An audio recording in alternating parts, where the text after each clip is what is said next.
మీ ఎలాంటి వ్యాపార ప్రకటనలకైనా వెంటనే మా ఛానల్ సంప్రదించండి.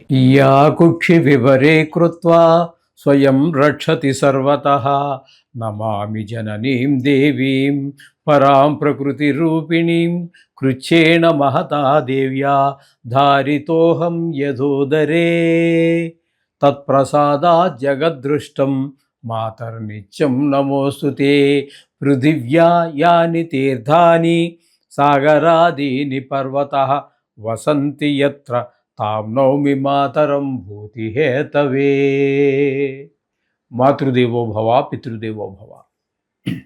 ఇప్పుడు మనము జూన్ నెల 2026 సంవత్సరంలో గోచార ఫలితాలు ద్వాదశ రాశుల వారికి ఏ విధంగా ఉంటాయో తెలుసుకునే ప్రయత్నం చేద్దాము. అది కూడా సశాస్త్రీయంగా.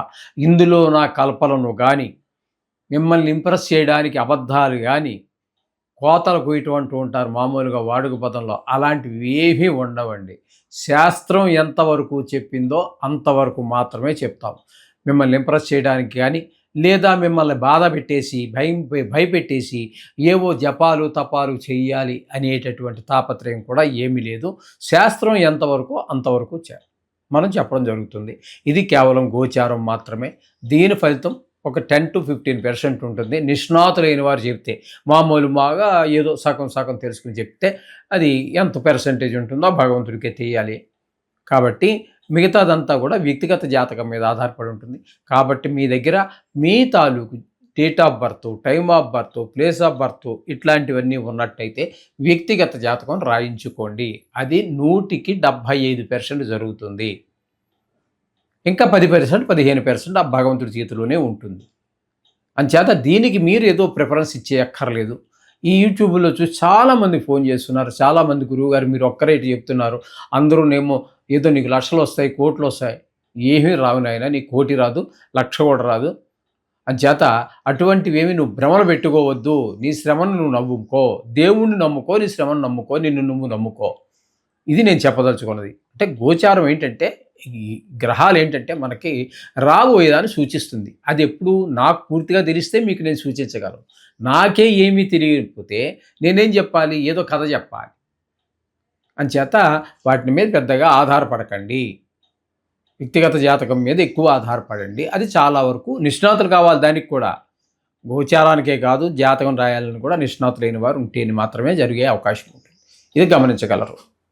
ఓకే, ఇప్పుడు కన్యా రాశి వారికి జూన్ నెల 2026 సంవత్సరంలో గోచార ఫలితాలు ఏ విధంగా ఉంటాయో సశాస్త్రీయమైన పద్ధతిలో మనం తెలుసుకునేటటువంటి ప్రయత్నం చేద్దాము.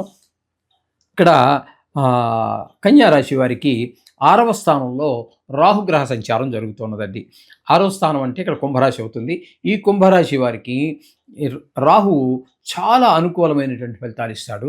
6వ స్థానంలో ఉండి ఏంటంటే ఆయన ఇచ్చే ఫలితాలు, ముందు ఆరోగ్యం అనేదే మహాభాగ్యం. డబ్బులు భాగ్యమైతే, ధనం భాగ్యమైతే, పిల్లల భాగ్యమైతే, తల్లి భాగ్యమైతే, ఆవిడ దర్శనం, పాదాలు అవన్నీ చేసుకోవడం, ఇవన్నీ భాగ్యాలైతే ఆరోగ్యం అనేటటువంటిది మహాభాగ్యము అన్నారు. కాబట్టి అటువంటి ఆరోగ్యాన్ని మనకి ప్రసాదిస్తాడు. అలాగే మనం ఎవరికైనా రుణం ఉన్నట్టయితే రుణం తీర్చేయగలుగుతాము. రుణం కావాలంటే ఎవరో అడ్డుపడతారు, రుణం ఇస్తారు. అంటే ధనానికి మొత్తం మీద లోటు లేకుండా మనకి కాపాడుతాడు. అలాగే ఎవరితోటి కూడా మనకి అప్పటి వరకు శత్రువులుగా ఉన్నవాళ్ళు మంచిగా మనకి మిత్రులుగా అయ్యేటువంటి అవకాశం ఉంది.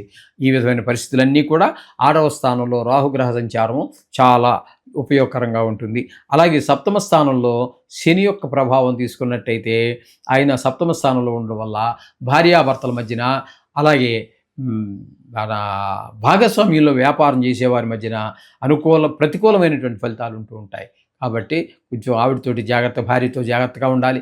ఇదివరకు ఎప్పుడైనా జాగ్రత్తగానే ఉండాలి. ఈ మధ్యకాలంలో మరీ ఆడవారి ఘోరాలు మగవారి ఇదివరకు చేసిన ఘోరాలను మించిపోయి ఉన్నాయి. కాబట్టి మరింత శ్రద్ధ తీసుకోవటం అనేది చాలా అవసరం. అంటే వారి స్వభావం మీకు తెలుస్తుంది, వారి భర్తలకి. దాన్ని బట్టి మీరు ప్రవర్తించుకోండి. ఓకే, రవి యొక్క సంచారం తీసుకున్నట్టయితే 9వ స్థానంలో 15 రోజులు. రవి 9వ స్థానంలో 15వ తారీఖు వరకు ఉంటారు. 9వ స్థానంలో ఆయన ప్రతికూలమైనటువంటి ఫలితాలే ఇస్తాడు ఆయన. కానీ తదుపరి 16వ తారీఖు నుంచి మనకు 10వ స్థానంలో సంచారం చేస్తున్నాడు. ఇక్కడ ఈ 10వ స్థానంలో మనకి పూర్తి అనుకూలమైనటువంటి ఫలితాలని, ఆయన నవగ్రహాలకి రాజు కాబట్టి ఆయన ఉద్యోగార్థులు ఎవరైతే ఉన్నారో, ఉద్యోగం కోసం ఎదురు చూస్తున్న వాళ్ళు ఎవరైతే ఉన్నారో వాళ్ళకి ఉద్యోగం రావటము, ఉన్న ఉద్యోగంలోనే ఉన్నట్టయితే ప్రమోషన్ రావటము, లేకపోతే ఉన్న ఉద్యోగం కంటే మరొక ఇంకా మంచి ఉద్యోగం లభించటము, ఇట్లాంటివన్నీ జరిగేదానికి రవి వలన అవకాశం ఉన్నది. ఇక బుధుని యొక్క సంచారం కనుక మనం తీసుకున్నట్టయితే దశమ స్థానంలో బుధుడు మనకి ఒక 22 రోజులు, తదుపరి 8 రోజులు 11వ స్థానంలో, 2 చోట్ల కూడా అనుకూలమైన ఫలితాలే. మంచి ఉద్యోగంలో ఒక స్టెప్ ఖచ్చితంగా ఎక్కడం జరుగుతుంది. అలాగే ఏకాదశి స్థానంలోకి వచ్చిన తర్వాత దాని ఫలితం ఈ నెలలో ఇచ్చారండి, మరి నెల అవ్వాలిగా మీకు జీతం రావాలంటే దాని ఫలితాన్ని ఈ 8 రోజుల్లో లాస్ట్లో, అంటే ఏకాదశి స్థానంలో ప్రవేశించిన 8 రోజుల్లో దాని ఫలితాన్ని కూడా మీరు పొందగలుగుతారు. ఇకపోతే కుజుని యొక్క సంచారం తీసుకున్నట్టయితే, కుజుని యొక్క సంచారము అష్టమ నవమ 2 స్థానాలలో ఆయన యొక్క సంచారం జరుగుతోంది. అష్టమంలో ఉన్నప్పుడు ఎవరు దుర్వార్త, చనిపోయారనో లేకపోతే చనిపోవడానికి సిద్ధంగా ఉన్నారనో దుర్వార్తలు వినడం జరుగుతుంది. భాగ్యస్థానంలోకి వచ్చాక తండ్రి గారి ఆరోగ్య విషయంలో కొంచెం జాగ్రత్త తీసుకోండి. అలాగే గుళ్ళు గోపురాలు తిరగడానికి కూడా మనకు అవకాశం లేనటువంటి పరిస్థితి, మీరు వెళ్ళాలనుకున్నా కూడా వెళ్ళలేనటువంటి పరిస్థితి, ఇవన్నీ కనిపిస్తూ ఉంటాయి. కుజుని యొక్క సంచారం వల్ల ఈ విధంగా జరుగుతూ ఉంటుంది. కాబట్టి కుజుడు కూడా మనకి ప్రతికూలమైన ఫలితాలు ఇస్తున్నాడు. అలాగే శుక్రగ్రహం యొక్క సంచారం తీసుకున్నట్టయితే దశమ స్థానంలో ఒక 8 రోజులు, ఏకాదశి స్థానంలో 22 రోజులు, మొత్తం మీద దశమ ఏకాదశి 2 స్థానాలలోనూ కూడా శుక్రుడు కూడా మనకి అనుకూలమైనటువంటి ఫలితాన్ని ఇస్తూ ఉన్నాడు. శుక్రుడు ఏకాదశి స్థానం అంటే లాభస్థానం కాబట్టి, ఉద్యోగం రీత్యా ఇది మనకు దశమ స్థానం అనేటటువంటిది ఉద్యోగానికి సంబంధించింది కాబట్టి, మీరు షేర్ మార్కెట్లో పెట్టుబడి పెట్టేటటువంటి వారు, కళల్ని వృత్తిగా చేసి జీవించేటటువంటి సినిమా జీవులు, ఈ టీవీ జీవులు ఎవరైతే ఉన్నారో, కళలను ఆధారంగా చేసుకుని సంగీత విద్వాంసులు, నృత్యం చేసేటటువంటి వారు, భరతనాట్యం కావచ్చు, ఇట్లా ఎవరైనా సరే వారందరికీ కూడా శుక్రుడు చాలా అనుకూలమైనటువంటి పరిస్థితులు, ధనానికి కానీ ఒక మెట్టు ఎదగడానికి కానీ అన్ని విధాలుగాను శుక్రుడు అనుకూలుడే. ఇక గురువు యొక్క సంచారం తీసుకున్నట్టయితే దశమ స్థానంలో ఒకరోజు కొంచెం వృత్తిపరమైన ఇబ్బంది పెట్టినప్పటికీ 29 రోజులు ఏకాదశి స్థానంలో ఉన్న కారణంగా ఆయన చాలా చాలా చాలా ఉపయోగపడతాడు. ఆయన ధనానికి లోటు రాదు. ఏ పని చేసినా కూడా మీకు పూర్తి సహాయ సహకారాలతోటి మరింత పైకి ఎదగడానికి అవకాశం ఉంటుంది. ఇకపోతే ద్వాదశ స్థానంలో కేతుగ్రహ సంచారం జరుగుతోంది. ఈ ద్వాదశ స్థానంలో కేతుగ్రహ సంచారం అనేటటువంటిది ధన వ్యయము, ధన నష్టము, అపకీర్తి, కలత్ర నష్టము, కొంతమందికి కారాగార శిక్ష. ఎందుకంటే ఇది రాశి సంబంధమైనటువంటి ఫలితాలు మనం చెప్పుకుంటున్నాం. వ్యక్తిగత సంబంధమైనటువంటి